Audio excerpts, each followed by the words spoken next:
Hello mga guys, magandang gabi. Ito tayo ngayon mga guys ha. Kukumustahin ko lang kayo mga guys. Kung naiboto nyo na ba yung politiko nyo o nakaboto na ba kayo mga guys. Ano na, nung oras na ngayon. Ayun na, tapos na yung botohan mga guys, 7:20 na ng gabi.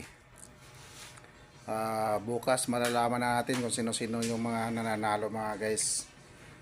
Siguro sa social media natin unang mapanood to kasi mas mabilis yung mga social media mangalap ng information ayan,